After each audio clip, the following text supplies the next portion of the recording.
The storm gathers. Its shadow envelops mankind. It is the eve of cataclysm. History is being written. In this film, the historic hours of Britain's entry into war are recaptured for you by camera. How did the people of England act in their great emergency? Those two memorable days carry a momentous story for future generations.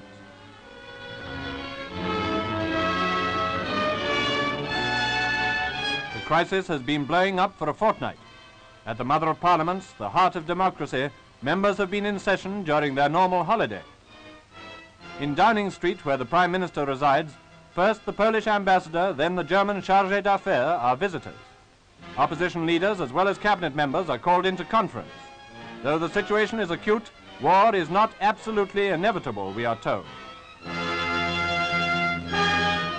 But how it is to be avoided, no one can imagine, and the preparations for civil defense go on resignedly. Such scenes as these are familiar to every country in Europe. It's a tragic thought that the menace of the air should instill the fear of death and destruction into the peoples of all nationalities, whether destined to be friend or neutral. However, Britain is prepared. Enormous strides have been made in the year since the September crisis of 1938. The personnel of the defense forces have increased rapidly in the face of danger. The balloon barrage and the anti-aircraft units inspire that confidence which comes from knowledge of one's own strength.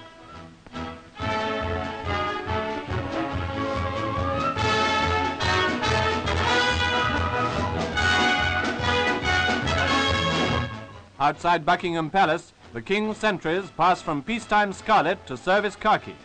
The relieving guard wears steel helmets, which henceforth will replace the magnificent bearskins.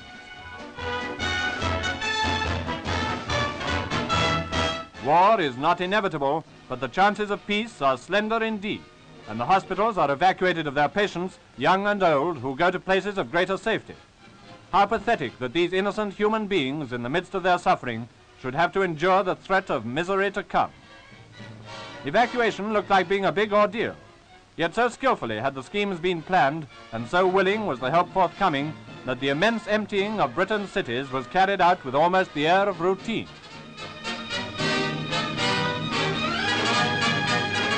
The departure of the school children was, in particular, a triumph of orderly precision. From the crowded towns, children in their thousands left homes and parents behind and went away to live in the safety zones under the care of their teachers.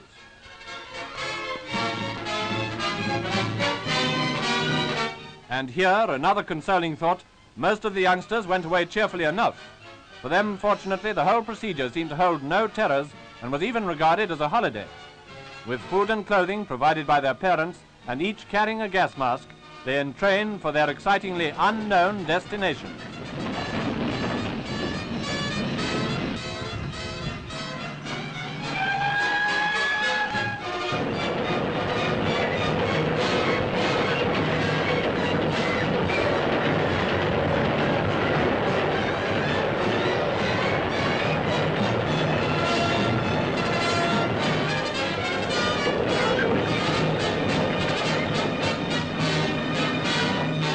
How long will they be away? How long before they again return to live under the same roof with their parents? For most of them, it is the beginning of a long period in new surroundings. The routine of their young lives has been shattered by the high politics of nations, by events such as those of which they read in their history books, but hardly yet connect with themselves. It is indeed a strange experience for these thousands of children, as well as a great responsibility for those who are charged with their care during these heavy days. But the appeal of these homeless youngsters was one which captured the sentiments of the country districts, and the country districts cared for them with motherly solicitude. Parliament meets again as the crisis moves on to its climax. At 6 o'clock on Saturday, Mr. Chamberlain with his wife again leaves for the Houses of Parliament. It is now that Britain gives the final warning through the ambassador in Berlin. If German troops are not withdrawn from Poland, Britain goes to Poland's aid with all the resources at her command. The issue is set forth clearly. Britain will fight in the cause of her ideals.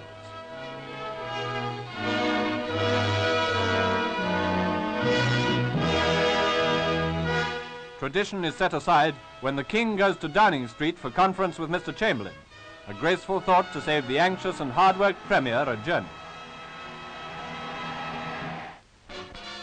11 o'clock, an hour sacred to Britain for its association with armistice.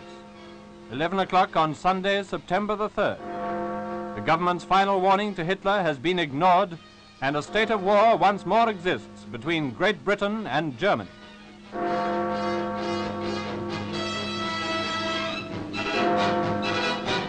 Arriving at Westminster to hear the ominous decision, statesmen set a good example, thereafter universally followed by carrying their gas masks.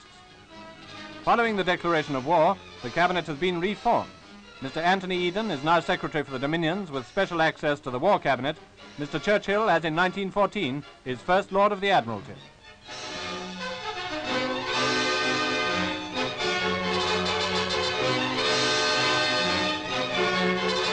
Here are some figures of the previous government: Sir John Anderson, who becomes Home Secretary, and Sir Kingsley Wood, who remains Secretary of State for Air. Sorrowfully from the House comes the Premier, whose efforts for peace, pursued unremittingly, have finally been brought to naught. Only 25 minutes after war has been declared comes the first air raid warning.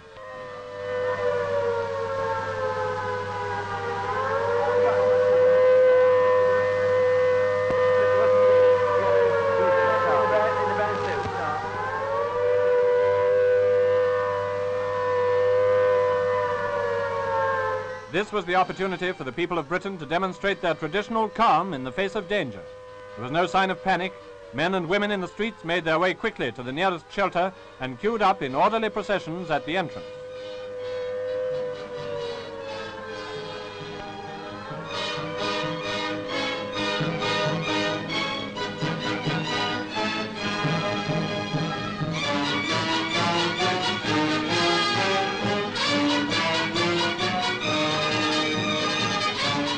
The all clear. Although the alarm proved to be a false one, it was a swift reminder of what war now means to the civilian and a dramatic introduction to the new order of things. Evidence that the nation is in earnest can be seen in every street of London. Notices calling out the Territorial Army appear on walls and hoardings. Recruiting depots open for the thousands of men anxious to join the colours. London's taxis are pressed into the service of the fire brigade.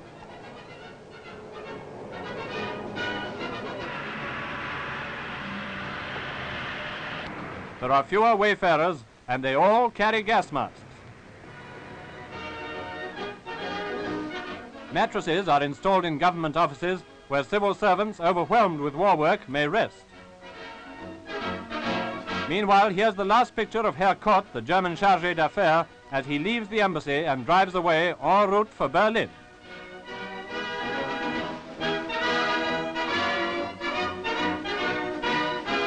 As for other foreigners in Britain, they have to report, of course, and satisfy the authorities of their good faith. War always involves inconveniences for neutrals who are not concerned, but Britain endeavors to extend just and courteous consideration to all the aliens within her gates, including, as they do, many refugees from countries which have been overrun. But despite the changes and interruptions of normal life, the business of the country must go on, and the rush hours show very little diminution of traveling. For many of these people, it's a case of going to the office now and performing air raid precaution duty later in the day. The common tasks of everyday work are not the least important aspect of the war, which from now on will absorb the whole thoughts of the nation as it musters its manhood in arms. So within a few days, the people of Britain adapted themselves to the new conditions and set about winning the war with that cheerfulness which never fails them in emergency. The scene of events shifts from London to the countryside, where Tommy Atkins is on the march.